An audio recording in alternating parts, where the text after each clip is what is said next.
ये हम लोगों के प्रतिदिन की क्रियाओं को न्यूज चैनल के माध्यम से अवगत होते थे, लेकिन ये आज अपने आप को रोक नहीं पाए और हम लोगों के बीच आकर प्रभु श्री रामचंद्र जी की तस्वीर भेंट की। हम इनके पिताजी के अच्छे स्वस्थ होने की कामना करते हैं कि वो जल्द स्वस्थ होकर के पुनः विभाग में सेवा प्रदान करें आकर। आज 35 दिन पूरे हो रहे हैं हमारे संघर्ष को, इसी तरह जारी रहेगा। कल भी लोग संज्ञानित भी है, प्रदेश देश विदेश भी इस बात से संज्ञानित है कि रामलला जी की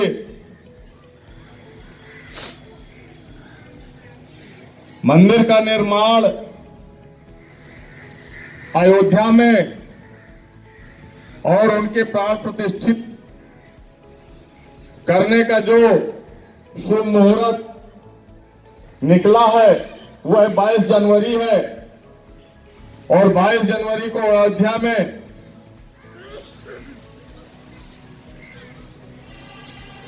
समस्त पूजा पाठ औपचारिकताएं पूर्ण कर स्थापना होगी और राम मंदिर का द्वार खुल जाएगा। आप लोग भी जब धरना स्थल हमारा समाप्त हो जाए, हमारी मांगे पूरी हो जाए, तब आप लोग भी चले जाइएगा, दर्शन कराइएगा रामलला जी के।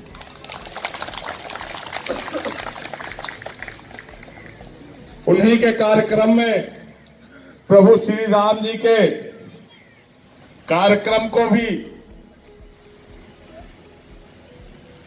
हम स्मारक समिति के समस्त कर्मचारी धरना स्थल इको गार्डन में उपस्थित होंगे। धरना प्रदर्शन के साथ साथ दीपोत्सव का भी कार्यक्रम शाम को रामचरितमानस के साथ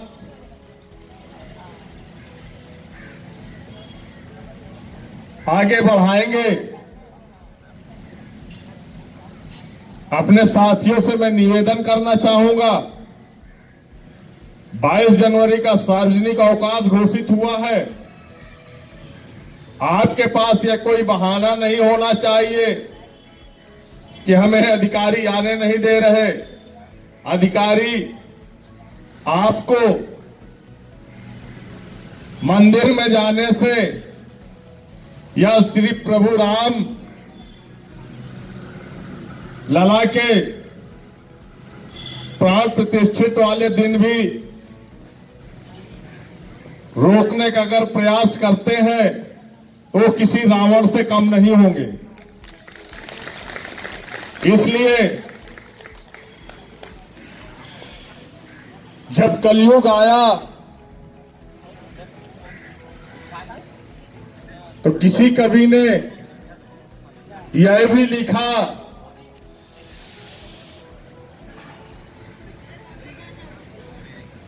घर घर रावण बैठा है,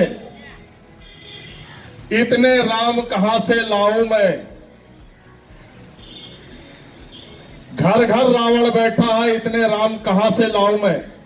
यह सत्य है। स्मारक समिति में भी रावण का मतलब यह नहीं होता है कि जिसने सीता को हरा वही सिर्फ रावण है। रावण जो हमारे लाभों से वंचित रख रहे हैं, हमारे हकों से वंचित रख रहे हैं, वो भी रावण की ही श्रेणी में आते हैं।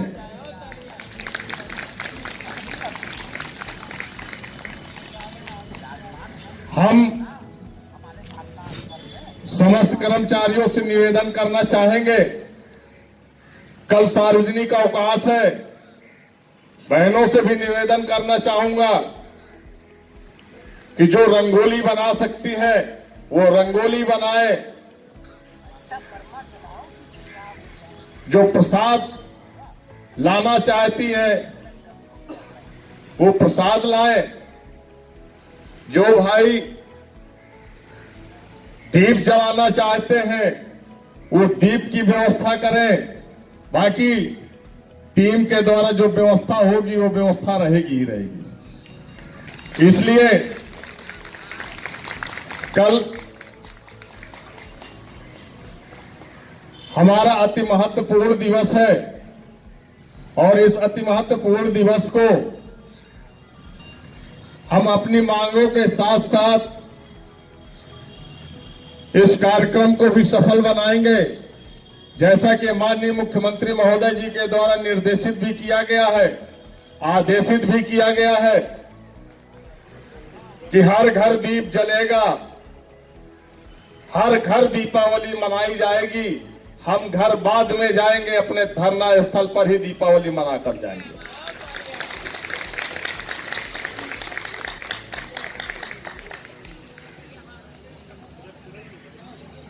बाईस जनवरी के बाद माननीय मुख्यमंत्री, प्रदेश के मुखिया, यासी मुख्यमंत्री महोदय जैसे ही फ्री होंगे, हो सकता है 40 दिन आपके पूरे नहीं होंगे, धरना स्थल खत्म हो जाएगा, धरना स्थगित हो जाएगा, ऐसा हमें पूर्ण विश्वास है। मैं चाहूंगा भी, प्रभु श्री राम जी से याचना करता हूं, अर्जी लगा रहा हूं कि जिन उच्च अधिकारियों के द्वारा ये क्रियाकलापें की गई हैं उनको प्रभु श्री राम सद्बुद्धि दें, उनकी बुद्धि के ताले खोल दिए और जहां कहीं भी हमारे शासनादेश रुके हैं उनको मजबूर कर दे, हस्ताक्षर करवाकर उनको मजबूर कर दे कि हमारे धरना स्थल पर लेकर के शासनादेश चले, हम धरना स्थगित कर देंगे।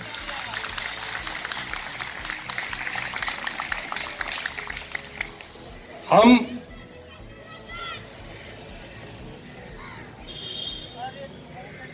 इस तरह की कड़कड़ाहट ठंड में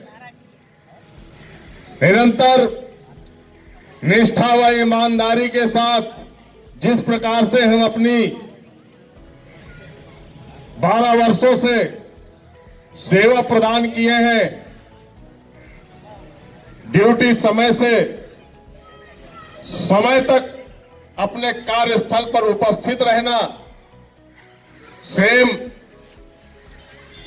यथास्थिति अपने धरना स्थल पर भी हम समय से उपस्थित होकर के और समय तक अपने धरना स्थल पर उपस्थित रहते हैं।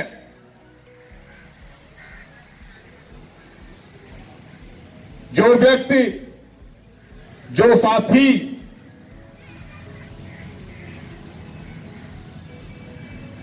अपने घर की जरूरतें पूरी होने वाली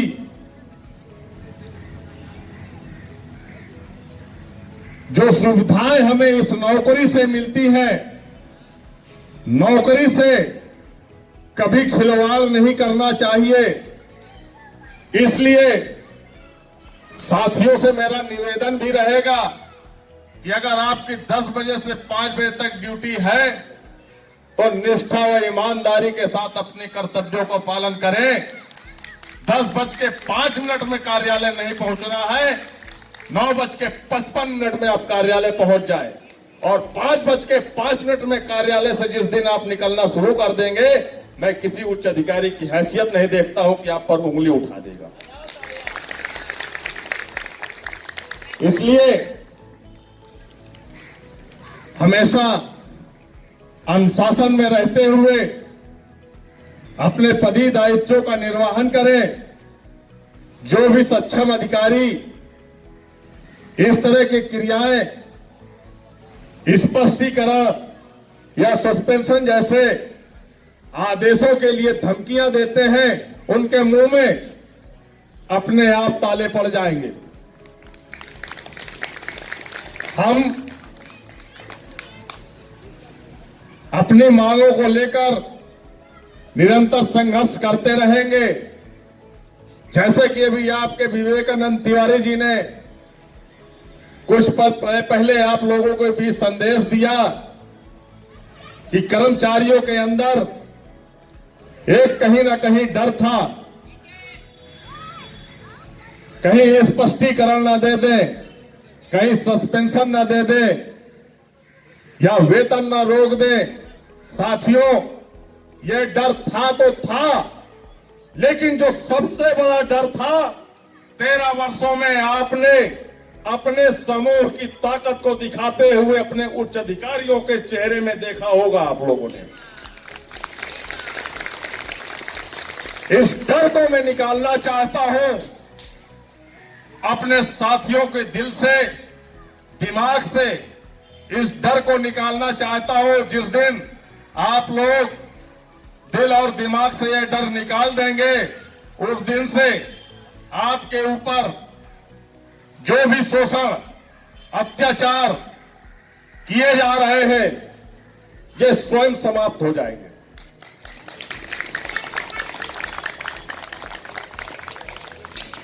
हम चतुर्थ श्रेणी के कर्मचारी हैं। चतुर्थ श्रेणी का कर्मचारी क्या होता है, उनको भी पता चल गया होगा। जिस दिनांक से कार्य बहिष्कार का ऐलान किया गया, उस दिन से इनके फेफड़े फूल गए थे कि अब हम क्या करेंगे। ये चतुर्थ श्रेणी की ताकत थी। इसी मंच से कहा गया था पूर्व प्रबंधक प्रशासन महोदय को, 3 दिन है आपके पास, अपना समय व्यर्थ ना करें, जाइए शासन में पैरवी करिए, जाकर के हमारी मांगों पर शासनादेश निर्गत कराएं, अन्यथा अपनी कुर्सी बचाएं। और कुर्सी से धराशायी हो गए। यह है 4th क्लास कर्मचारियों की ताकत। यह तो शुक्र मनाए माननीय मुख्यमंत्री महोदय जी का, जिनके निर्देशों का, आदेशों का पालन किया गया कि महास्वच्छता अभियान के निर्देश दिए, प्रदेश के मुखिया के आदेशों का पालन किया गया। आज संबंधित अधिकारी ऐसे दबाव बना करके बैठे हैं कि कर्मचारी यहां से धरना स्थल नहीं जाएगा, बाकी और कहीं भी जाओ। मैं उन साथियों से कहना चाहूंगा, आप लोग ने जो एक संदेश दिया था एकता का, वह संदेश पुनः 23 जनवरी से निरंतर इस धरना स्थल पे आप लोगों को दिखाना पड़ेगा।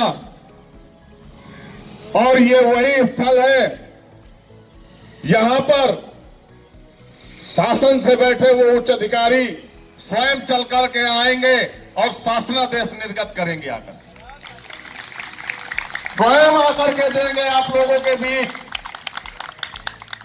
कि ये मांगे आपकी पूरी की जाती हैं, बाकी इन मांगों के लिए हमको 1 महीने का समय दे दीजिए। 2 महीने का समय दे दीजिए, 1 हफ्ते का समय दे दीजिए, धरना स्थगित कर दीजिए। आप लोग चाहता हूं आप लोग अपनी ताकत, अपनी एकता को दिखाएं। जितनी ठंड आपको अपने परिक्षेत्र में लगती है, उतनी ही ठंड आपके अपने घरों में भी लगती है। लेकिन यह आप लोगों के सोचने का विषय है कि हम आपके बच्चों के हक की लड़ाई, आपके परिवार के हक की लड़ाई, आपके बूढ़े मां बाप के हक की लड़ाई हम भी इस ठंड में बैठ करके मांग रहे हैं। हमारा आप लोग सहयोग प्रदान करें आकर।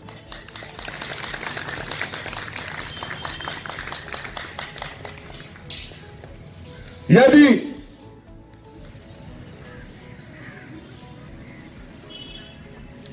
आवेदन करते समय यह ठंड पड़ रही होती या ज्वाइनिंग के समय यह ठंड पड़ रही होती, तो मुझे नहीं लगता है कोई साथी अपने घर में रुकता, रजाई कंबल छोड़ के सीधे ज्वाइनिंग स्थल पर पहुंच जाता।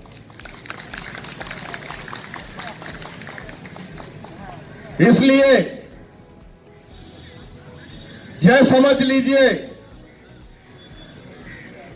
कि नौकरी अब शुरू हो रही है आप लोगों की। आपका असली इम्तिहान, असली संघर्ष,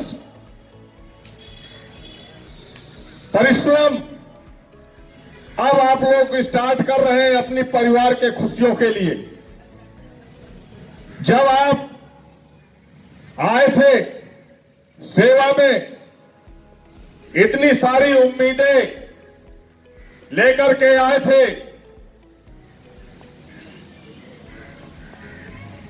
कि मुझे अब नौकरी नहीं, साक्षात भगवान मिल गए हैं, अब मेरी सारी मनोकामनाएं पूरी हो जाएगी। लेकिन जैसे ही आप लोगों को माह का पहला वेतन मिला 8,461 रुपया, सबके पैरों तले जमीन खिसक गई होगी कि अरे वाह क्या बात है, इसमें कैसे जीवन यापन चलेगा। किसी के 2 बच्चे थे, किसी के 1 भी बच्चे नहीं थे, किसी की शादी नहीं हुई थी, किसी की शादी हो गई थी, जिसकी शादी भी नहीं हुई थी उसकी शादी हुई। लेकिन उस बाप के दिल से पूछना, उस बाप की बेटी से पूछना, जिस बाप ने अपनी बेटी की शादी तो मैं ये देख करके किया था कि आप एक सरकारी कर्मचारी है, मेरी बेटी आपके घर जाकर के खुश रहेगी, क्या आप लोग उस बाप की बेटी को खुश रख पा रहे हैं? जरा सा भी जमीर जिंदा। तो मेरी आवाज इस चैनल के माध्यम से आप सुनेंगे, सुनिएगा, महसूस करिएगा और उस बाप की बेटी को भी सुनाइएगा। हो सकता है कि अगर आप नहीं आएंगे तो वो बेटी अपनी चूड़ियां उतार करके आपकी कलाइयों में ना पहना दे, तब मेरा नाम बदल देना। कि आप घर में मत रहिए, आप जाइए, उनके साथ संघर्ष करिए और जब शासनादेश निर्गत हो जाए तभी घर वापस आना, अन्यथा वहीं पर संघर्ष करते करते अपने प्राण त्याग देना। साथियों, हम भी चाहते हैं कि हम अपने बच्चों को एक अच्छी शिक्षा, एक अच्छी परवरिश तभी दे पाएंगे क्योंकि आज के समय में सबसे बड़ा मूल मंत्र है तो वो है धन। आज के समय में धन से ही सारे रास्ते खुलते हैं। हम निर्धन हो चुके हैं। माह के अंत में किसी के सामने 200-500 के लिए हाथ फैलाने पड़ते हैं। कोई रिश्तेदार नातेदार, बूढ़े माँ बाप उस समय अगर उनकी स्वास्थ्य या आवश्यकता पड़ जाती है तो माह के अंत में किसी भी कर्मचारी के पास 2-4 हजार रुपए नहीं रह जाते। भीख की तरह मांगकर अपने परिवार की आवश्यकताओं की पूर्ति करता है। यही कारण रहा है 170 कर्मचारियों में लगभग 100 कर्मचारी हमारे इलाज के अभाव में खत्म हुए हैं। यदि समय रहते हुए आर्थिक रूप से वो मजबूत होते तो मेडिकल स्टोर में बताकर कि पेट में दर्द हो रहा है, दवा दे दीजिए, वो दवा नहीं लेता, किसी अच्छे डॉक्टर के पास जाता और उसका चेकअप करवाता, उसका सही तरीके से इलाज हो पाता। दर्द की दवा मिल जाने से मर्ज दब जाता है, लेकिन दबने के बाद जब वो उभरता है तो वो लाइलाज बन जाता है। उसी के चपेट में 170 कर्मचारियों में लगभग हमारा 100 कर्मचारी भाई बहन आकस्मिक निधन हुआ है। और मैं नहीं चाहता हूं कि जो भी बचे हुए मेरे साथी हैं उनके साथ भी वो स्थितियां उत्पन्न हो और अंत में आपके अंतिम संस्कार के लिए भी हम लोग 100 50 रुपए चंदा करके आपकी डेड बॉडी को आपके घर पहुंचाने का काम करें। हमारा प्रयास यह रहे कि हम इतना संघर्ष करें कि मृत आश्रित का आदेश निर्गत हो जाए। जिस प्रकार से हमारे यहां स्मारक समिति में मृत्यु दर बढ़ रही है, उसके हिसाब से परिवार में एक संशय छाया रहता है कि मेरा पति ड्यूटी गया है, मेरी मां ड्यूटी गई है, पता नहीं वो शाम को लौट करके आएगी या नहीं आएगी, आएगा या नहीं आएगा, कब उसको हार्ट अटैक हो जाएगा, कब उसका रास्ते में एक्सीडेंट हो जाएगा। अधिकतर कारण यही रहे हैं, कर्मचारियों का मानसिक डिप्रेशन, आर्थिक डिप्रेशन। वो राय तो चल रहा होता है, जाना होता है उसको, इलाहाबाद पहुंच जाता है, जम्मू कश्मीर, उसको रास्ते में कुछ दिखाई नहीं देता क्योंकि उसके दिमाग में कुछ और चल रहा होता है। और बड़ी गाड़ियों के नीचे चपेट में आ जाते हैं या अधिक मानसिक डिप्रेशन के कारण छोटी छोटी बीमारियां एक बड़ी बीमारियों के रूप में विकराल रूप ले लेती हैं और चपेट में लग जाते हैं। इसलिए आप जीवित रहते हुए अपने परिवार की सुरक्षा, अपने परिवार के बूढ़े माँ बाप, अपने बच्चों के लिए मजबूत हो जाइए, एक सुनहरा भविष्य तय कर लीजिए कि अब हम पीछे हटने वाले नहीं हैं। जो होगा देखा जाएगा, करो या मरो।